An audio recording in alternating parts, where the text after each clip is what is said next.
And I hear about so many women that are like, no, I love my body. I birthed 3 kids with my body, and these are my tiger stripes. And that is so inspirational, and I admire those women so much. I just don't have that in me.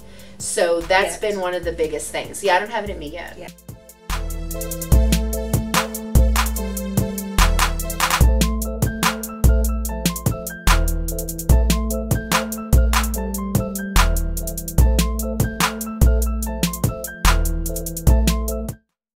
And then, you know, I went back to work after just 6 weeks, which impacted my milk supply. So I wasn't able to breastfeed as long as I wanted, along with other factors. And thankfully I got over that guilt pretty quickly. I went through the process of like, oh, you know, my body is supposed to be doing these things and it's not. And I felt bad because I really wanted to breastfeed until he was at least a year. Well, my first goal was 6 months. I was like, if I could get to 6 months, and then after that, it would have been like, if I could get to a year, you know, and I really wanted to do that for him. But it just wasn't in the cards. And thankfully, I had a support system that was supportive of the fact that it was okay that I couldn't anymore. Right. And so, and then I think after that, I think that, and this is definitely something I still struggle with, I don't get very much time with him. So my husband and I work opposite shifts of each other. So I have a typical like 7 to 4, 8 to 5, whatever you want to call it, 9 to 5 job. And then he works at nights. And it works out great for him. He gets tons of time with our son because he's here with him all day, and then he gets to see him on the weekends. Meanwhile, especially since we bought a house and we moved, I have to leave earlier in the morning. I should leave earlier in the morning. And a lot of times our son isn't up yet. And because he's not up, I don't get to see him in the morning. And then by the time I get home, I usually get home between 4:35, depending on what time I leave. You know, and he has a very set schedule in the evenings, and he's down to bed by 7. So 2 to 3 hours a day for 5 days a week with my son. That's all that I get. And then I get him on the weekends, of course, obviously. But it's hard because like, and I know this will go into so many other things, but I tell people all the time that I would give anything to be home with him. And I would, like, I would love to be with him every day. And that's not without, I'm sure it gets old sometimes and you need the break, but I feel like I'm missing so much. Like, Rick will send me videos, like Snapchat videos, of him playing in his room or doing something new. Mm-hmm. And I'm not here for any of it. So that's hard. So that's hard. And of course I love getting the videos. They are, I swear to you, they make my day. Especially some of the ones now that he's getting so much older and he's so much fun and he's so interactive and he just does things that are so funny. And I love getting the videos, but sometimes they definitely make it harder because then there's this like urge to want to run home and like experience it, and unfortunately I don't get to. But like, you know, I try to take that as it is because I'm essentially the breadwinner, or as I like to joke, the bread loser, because Rick gets more time with the baby than I do. I don't really feel like that's winning on my part, but he because he's home, one, I'm super grateful that's the situation. So we're very fortunate because we don't have to pay anyone to keep our son. We don't have to worry about like any of the things associated with that. So we're very fortunate. And I don't take any of that for granted. You know, and it's also really great because, you know, a lot of kids don't get one-on-one time with their dads like that this early because it's typically the other way around. Yeah. Not always, but typically. And, or it's both parents that miss out because they have to send their kid daycare or, you know, whatever the case is. So, but, you know, like, then there are days like, actually, today's a perfect example. We had so much fun today. We played all morning, and, I mean, he was nonstop because he's, you know, a boy. So he's nonstop all the time. He's so much fun. And, you know, we all went out to lunch earlier, and he was in such a great mood, and he's so playful and just so silly and just himself. And in those moments, it's like, it's okay. Like, it's okay that it's harder those other times because in some small way, it makes me appreciate these moments with him that much more. Like, Rick looks for breaks on the weekends because he's so used to time with them that, you know, and I'm sure most people would in general, but I'm sure he takes some of that time for granted because he just assumes that it's going to be there. And, you know, he doesn't really think about things like I do. So my thought would be, yeah, but they may not be forever. And they're not technically forever because they're not this little forever. Right. But yeah, so I think that's definitely something that I've struggled with. I don't feel the guilt that I've heard other moms talk about from going back to work in the sense of like, the way that my son perceives me necessarily. I feel like he's still pretty close to me. He's definitely closer to his dad because dada is his primary caregiver. But that's just part of it, which I'm gradually just accepting over time. But I think that, I mean, I love our family, so it's kind of, you know, work is just part of it. Cat shook the camera, so anyway. Yeah, so I don't take any of those things for granted, but those are just some of the things I've experienced so far. I mean, I've heard some of those things touched on before. I can honestly say, and not to say that these things aren't out there, but I've actually not seen a lot of stuff about women struggling with identity. So when those moments came up for me, I kind of really didn't know what to do with it. Sure. I mean, I talked to, you know, other moms, but like I didn't even talk to my mom about it because I just felt like maybe it is just me. Like maybe it's one of those things where it's just unique to my personality. So because being in control of myself is so important to me that maybe that's why I'm thinking this way. But yeah, but I mean those were short version. Those are some of the things that I dealt with that I felt like there really just wasn't a lot of things that I don't want to say could give me answers because I feel like for these things there aren't any answers. There's not an answer that's going to make you feel something different than you feel. But I think that it's more about hearing what other people go through and gaining perspective through what other people go through and maybe learning some coping things. Like if another mom were to ask me like, well, how did you deal with not, you know, really understanding your place, I would not say max your credit card. Yes, I would say, I would say, you know, use your support system, make time. So one of the things that I did for myself was, I had someone do for me was I had a bit of a like day out before I went back to work for just me, away from the house, away from the baby. You know, I went and had my nails and my toes done. I went out to the mall and bought a few like bath balmy type stuff and, then, you know, had lunch out and stuff like that. And I think like through what other people go through, you gain a little bit more knowledge towards what you would consider an answer. So, and I think that was, because of the things that I felt, that was my motivation for wanting to do this piece, was because I just want people to know that just because you're not in an article, it doesn't mean that you're not valid. It doesn't mean that the things that you're feeling aren't real and that it's, you know, and that it's okay, which I know, you know, but it's one of those things where I just wish that I maybe had just like a little more input from other like sources and I just didn't have it. No, so when I went through once I started going back to work is when my production dropped and I was really putting a lot of stress on myself, which fun fact doesn't help. No. And but I had a friend in particular that also did not have success breastfeeding.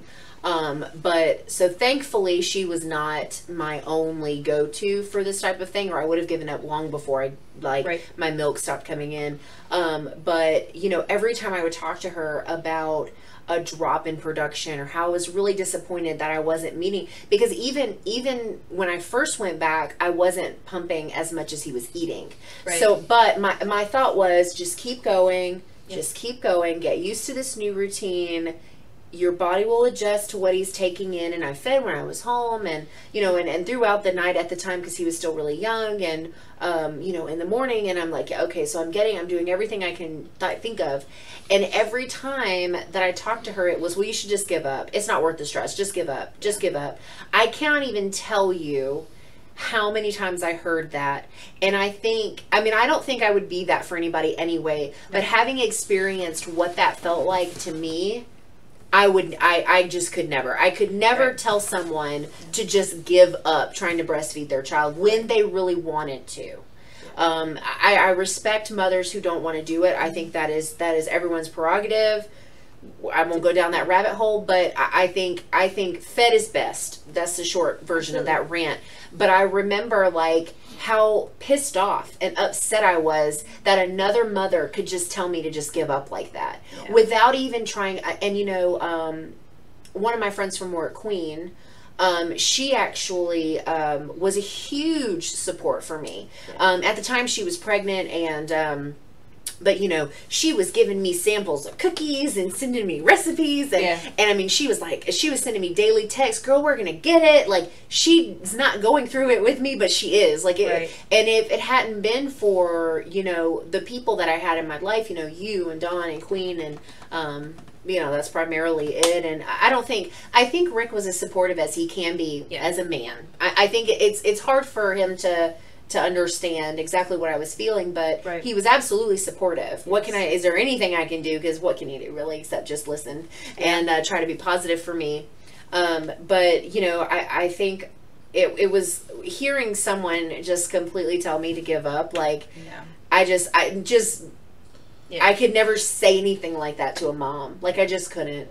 And so when you did message me and you did finally say something about it, I was just like, it's fine. It's going to come back. You're doing all the right things. You're doing everything that you can do, which is what you're supposed to say to moms that are struggling with things like this. And, I think I told you all the things that I knew, which I probably had already told you 100 times. But it was just, it's hard. And it's really hard when you don't have the right people in your ear.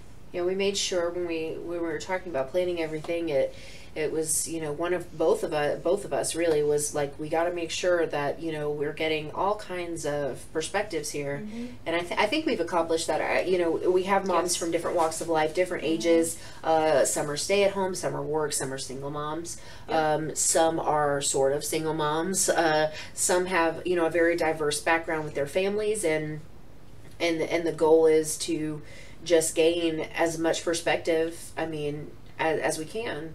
And I know from some preliminary conversations that we've already had, I feel like I've already gained so much perspective on things that, things I'd never thought of, or things that, however you want to look at it. But there are lots of things that you're like, oh yeah, I guess that does happen to people. Yeah. And then you don't think about how something happening in somebody's life before they're pregnant, before they ever think about having a child or anything, you don't think about how those things are going to affect their life afterwards. Or I never have. No. You don't think about how those things are going to affect the future. And that is another thing we should be aware of, and hopefully we will be able to bring awareness to other people about those kinds of situations. And you will definitely learn about some of those through the coming videos and conversations. So we had 2 questions that we're pretty much going to keep on using as we meet with these moms. We have some that are going to be in person. We have some phone calls. We just have some write-in options as well. So we've got a couple of different things going on. But 2 of the questions that we had, we should probably answer ourselves. Sure. So the first question is, what did you experience, either through your pregnancy or postpartum, that you were not prepared for, that you did not expect, emotionally, physically, whatever? Yeah. So I think mine, in addition to all of the other things that I have said, I think my one of the things that I thought was kind of interesting, it was really probably 2 things, was, going into the breastfeeding thing, I actually thought, I kind of went into it assuming it wasn't going to work for me, because based on the people I knew around me, the moms that I had interacted with, I knew more moms that had failed than had succeeded. And so I was like, I should probably I'm a cynic by nature, so I was like, I should probably just prepare for the worst. And still try and put my all, because believe it or not, cynics can prepare for the worst and still give their all. And so, but one of the things that I actually didn't enjoy breastfeeding, I didn't get the feel-good endorphins. Well, that's not true. I'm sure I got them, but I did not feel like I was getting all of these things out of breastfeeding that I've heard so many moms talk about. And I was a bit envious. I wanted to be close to my child, and I felt close to him. Except for when he was a pain about latching sometimes. But but I distinctly remember as I was struggling with being able to breastfeed. My production was low. When he wouldn't latch, like whether he was just being temperamental or whatever the situation was, because breastfeeding takes a lot of patience. It does. So I remember being devastated that he didn't want me. Like, I remember feeling that way. I would, in the same day that I would feel these things, I would tell people that, like, I don't get anything out of breastfeeding. And then I would have these moments where he didn't want to breastfeed, or he was just being grumpy, or, I don't know, could have been stomach issues. Who knows? When they're little, they cry about all kinds of stuff. But I was like, how can he not want me? How can he not want me? And this is about something that I didn't even like doing. And I remember thinking about those types of feelings. Like, I was totally unprepared for feeling unwanted by something I created. I would have never thought that I could be so upset by the opinion of, like, A a 3-month old. Like, Yeah. it was so weird. And I think the other thing for me was I was so anti co-sleeping and you shouldn't do it and blah, blah, blah, until that was what worked for our family. And it was surprisingly, I know a lot of people say, oh, I didn't sleep well because I was so worried about rolling over. I slept so good with him snuggled up next to me. I was so aware of his presence. I never moved. Like, I did not move in my sleep, which is actually quite a feat for me because I do move a lot in my sleep. Yeah. But he, we co-slept until I realized that he wasn't getting anything out of it. He was waking up every hour on the hour. And I told my husband, I said, I think he's trying to tell me he's ready to not sleep with mommy anymore. And I think the other thing that I would say that I was probably unprepared for, tagging on to the co-sleeping, was how much I missed it when he wasn't there anymore.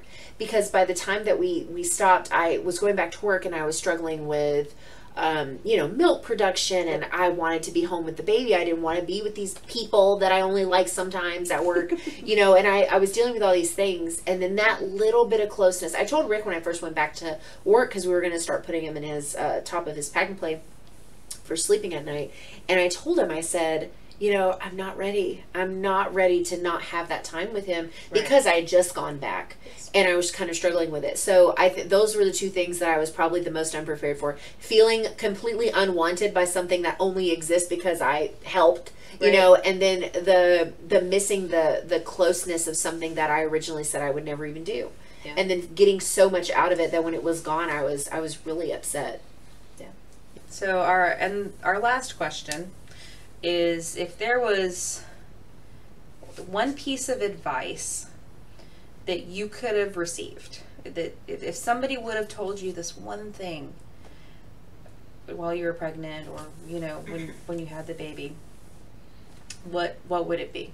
Like, if you could have been told something, what would it be, and that you would share with other moms? Yeah. What about you? I think my biggest one, I think, would be, I wish that a mom would have told me that, or give me, mine's more like a warning, like just to kind of give me this heads up that you're going to lose yourself for a little while.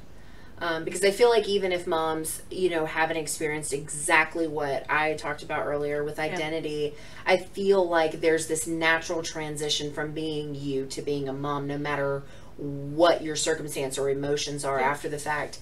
And I just wish that, I think that would be like the one thing that probably would have at least made me feel a little less odd for feeling that way.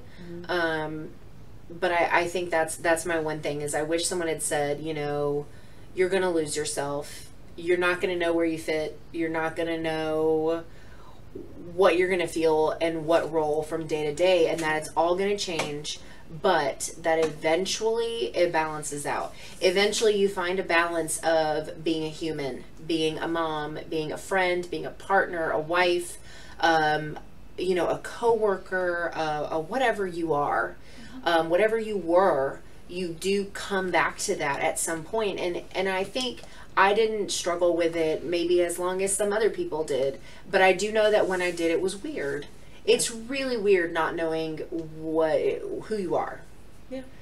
Because a lot, it's okay to be 100% a mom and still be 100% you.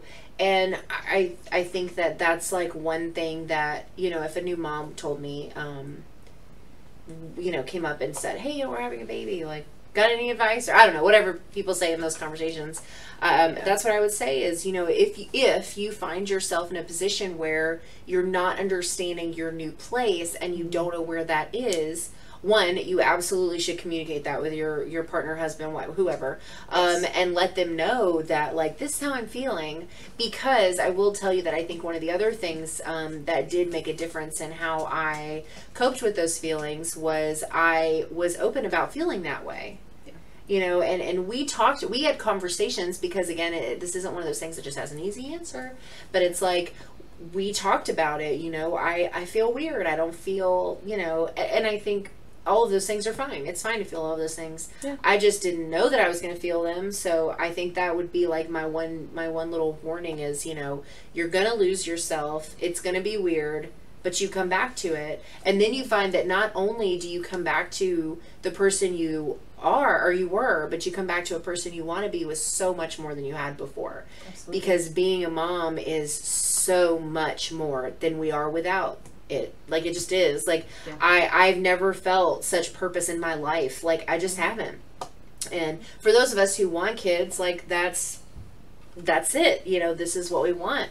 And so yeah, I think that's probably like my one thing is I didn't really no one really said anything like that to me. I got all kinds of advice about, like, you know, clothing and creams that work and diapers, and boys go better in these diapers and girls go better in these diapers, and this formula is the best formula, and breastfeeding is the only thing you should ever do because formula is bad. No, I didn't hear that, thankfully. That wouldn't have gone very well. But, you know, I heard it all. I heard every positive, negative thing moms could have to say, except probably the stuff that really mattered. And that is, you know, that there are all these other pieces that are not butterflies, and that's cool. Like, it's fine. Hey moms, thanks for stopping by and checking out this installment of Humanizing Moms. If you like what we're doing, let us know by hitting the like button or commenting below. To check out more of the series, make sure you subscribe to our channel and hit the bell to get notified when the next installment is up. Thanks again for stopping by, and we'll see you next time.